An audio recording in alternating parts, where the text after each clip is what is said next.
जी दोस्तों, तो ये जो पिछली बात से मैं कंटिन्यू करते हुए इस बात को हमें अच्छी तरह से ये समझ लेना चाहिए कि रियासत जम्मू कश्मीर के मसले पर यूनाइटेड नेशन की सिक्योरिटी काउंसिल ने भी वही हल तजवीज़ किया था जो इंडियन इंडिपेंडेंस एक्ट में मौजूद था। अब जब यूनाइटेड नेशन की सिक्योरिटी काउंसिल ने UNCIP बनाया, यानी कमीशन बराए इंडिया एंड पाकिस्तान बनाया, जिसने ये कहा कि अब यूनाइटेड नेशन ही वहाँ प्लेबिसाइड को मॉनिटर करेगी और उसी की ज़ेर निगरानी प्लेबिसाइड किया जाएगा। तो जब प्लेबिसाइड करने का टाइम आया और कमीशन ने बाकायदा हिंदुस्तान और पाकिस्तान के दौरे शुरू कर दिए और उसमें अपनी जो 2 रेजोल्यूशंस हैं वो भी उन्होंने पेश की हुई हैं, तो उसके बाद हिंदुस्तान ने भी इस सिक्योरिटी काउंसिल के कमीशन के जो रेजोल्यूशंस हैं उसके मुताबिक जब वहाँ प्लेबिसाइड होने के लिए आखिर में पाकिस्तान ये मान गया था कि वो अपनी फ़ौजें और अपने तमाम नेशनल जो हैं वो वहाँ से निकालेगा और फिर प्लेबिसाइड होगा। यूनाइटेड नेशन की सिक्योरिटी काउंसिल ने जिस तरह बाकायदा तजवीज़ किया था कि पाकिस्तान अपनी सारी फ़ौजें निकालेगा और हिंदुस्तान भी अपनी फ़ौजें निकालेगा और चंद जो है वो फ़ौज यानी एक बल का फ़ौज निकालेगा और थोड़ी सी फ़ौज वहाँ रखी जाएगी हिंदुस्तान की, जो वहाँ प्लेबिसाइड एडमिनिस्ट्रेशन की सपोर्ट करेगी और लोकल जो रियासत जम्मू कश्मीर की स्टेट अथॉरिटी है या इंतज़ामिया है उसके साथ जो है वो कोलैबोरेट करेगी। लेकिन ये याद रखा जाए कि लोगों को ये गलतफहमी हो रही है कि हिंदुस्तान को फ़ौज निकालने का हुक्म नहीं दिया गया था। हिंदुस्तान को फ़ौज निकालने का हुक्म दिया गया था। हिंदुस्तान को ये बात सच है कि हिंदुस्तान को इन्वेड और तस्लीम नहीं किया गया था, चूँकि हिंदुस्तान बाकायदा एक्सेशन करने के बाद आया था, लेकिन हिंदुस्तान को फ़ौज निकालने का हुक्म दिया गया था। उसको ग्रेजुअली जो है वो जब पाकिस्तान अपने फ़ौज और अपने जो नेशनल हैं वो निकाल लेगा तो हिंदुस्तान भी ग्रेजुअली अपनी फ़ौजें निकालेगा और हिंदुस्तान की फ़ौज का सिर्फ वही हिस्सा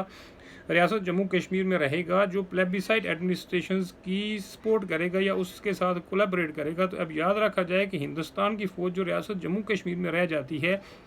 वो यूनाइटेड नेशन की सिक्योरिटी काउंसिल के उस कंट्रोल में चली जाएगी और वो उनके लिए खिदमत अंजाम देगी, यानी वो पीस कीपिंग फोर्स के तौर पर यूनाइटेड नेशन के लिए अपनी सर्विसेज प्रोवाइड करेगी रियासत जम्मू कश्मीर के प्लेबिसाइड के दौरान, ना कि वो वहाँ हिंदुस्तान जो है वो उसको अपनी स्टेट का हिस्सा बनाकर वहाँ अपनी फ़ौज रखेगा। सिर्फ जो है वो वहाँ पीस यानी लॉ एंड आर्डर मेंटेन रखने के लिए यूनाइटेड नेशंस के जो UNCIP है या जो प्लेबिसाइड एडमिनिस्ट्रेटर बाद में मुकर्रर किया गया था, अपॉइंट किया गया था, उसको जो ज़रूरत होगी हिंदुस्तानी फ़ौज की वो रखी गई थी। हालांकि उसमें पाकिस्तानी फ़ौज की भी तजवीज़ रखी गई थी। लियाकत अली ख़ान ने, पाकिस्तानी प्राइम मिनिस्टर ने अपनी फ़ौज रखने का भी वो तजवीज़ पेश की थी और उसमें बाकायदा कुछ मेंबर ममालिक ने इस तजवीज़ को कबूल भी कर लिया था, लेकिन इंडिया ने इसको कबूल नहीं किया था। बाद में रियासत जम्मू कश्मीर के हवाले से जब प्लेबिसाइड की जो करारदादें हैं, जब वो उस पर अमल कराने के लिए UNCIP का डेलीगेशन जब हिंदुस्तान और पाकिस्तान में गया तो नेहरू ने एक बार नहीं बल्कि 3-4 बार जो है वो उस इम्प्लीमेंटेशन को सबोटाज किया और वहाँ प्लेबिसाइड ना होने दिया, जबकि आखिर में पाकिस्तान इस बात पर एग्री हो गया था कि वो अपने नेशनल और अपनी फ़ौजें निकालता है। लेकिन हिंदुस्तान के प्राइम मिनिस्टर ने इसका इनकार करते हुए कहा कि रियासत जम्मू कश्मीर जो है वो अब सिचुएशन चेंज हो चुकी है और इसलिए हम 1 साल से पहले जो है वो प्लेबिसाइड नहीं कर सकते, पहले कहा। उसके बाद जो है वो जब पाकिस्तान सीटों और सेंटों का मेंबर बन गया तो उससे भी इनकार कर दिया और कहा कि अब सिचुएशन चेंज हो चुकी है और पाकिस्तान जो है वो चूँकि एक ऐसे मखालफ इत्तेहाद में चला गया है जिसकी वजह से यहाँ प्लेबिसाइड कराना बहुत मुश्किल है। दूसरा असल बात ये थी कि रियासत जम्मू कश्मीर के मसले को एक पूरे डिज़ाइन के तहत नेहरू को कहा गया था, माउंटबेटन ने, कि ये उसको यूनाइटेड नेशन में ले जाए और उसके बाद यूनाइटेड नेशन में अमेरिका और सोवियत यूनियन के दरमियान, यानी ये 1953 की बात जो है, जो वहाँ टसल शुरू हुई बड़ी ताकतों की रियासत जम्मू कश्मीर की तनाज़े के ऊपर, उससे अंदाज़ा होता है कि ये एक पूरे सोचे समझे मंसूबे के तहत यूनाइटेड नेशन में बाकायदा नेहरू को कहा गया था कि ये लेके जाए। हो सकता है कि नेहरू को शायद इस चीज़ का इल्म ना हो, लेकिन माउंटबेटन ने जिस तरीके से नेहरू को प्रेशराइज़ किया था कि ये मसला यूनाइटेड नेशन में ले जाओ, हालांकि वो खुद इस मसले को यहाँ हल करने के लिए लाहौर आया था और मोहम्मद अली जिन्ना के साथ उनकी जो मीटिंग हुई थी उसमें मोहम्मद अली जिन्ना ने जो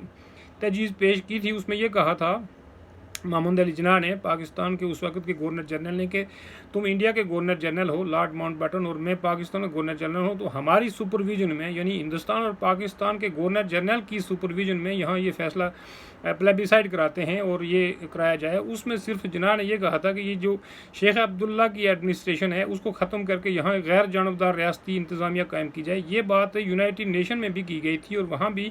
कुछ मुल्कों ने शेख अब्दुल्ला चूँकि उसका स्टैंड प्रो इंडियन था तो उसको भी ये कहा गया था कि शेख अब्दुल्ला की जो इंतज़ामिया है रियासती इंतज़ामिया उसकी मौजूदगी में यहाँ फेयर प्लेबिसाइड नहीं हो सकता, इसलिए गैर जानबदार यानी इम्पार्शल जो है वो प्लेबिसाइड कराने के लिए ज़रूरी है कि शेख अब्दुल्ला की एडमिनिस्ट्रेशन को ख़त्म कर दिया जाए। इस पर जो है वो इंडिया राज़ी नहीं हुआ था और इसको बाद में फिर बड़ा मसला बनाया गया। बहुत सारे बहाने बनाकर रियासत जम्मू कश्मीर में प्लेबिसाइड नहीं होने दिया गया और रियासत जम्मू कश्मीर के इस प्लेबिसाइड को बार बार टाल दिया गया और इसको बाकायदा सबोटाज पहले जो है वो 2-3 दफ़ा तो पाकिस्तान नहीं माना और उसके बाद जो है वो बार बार इंडिया ने उसको सबोटाज किया।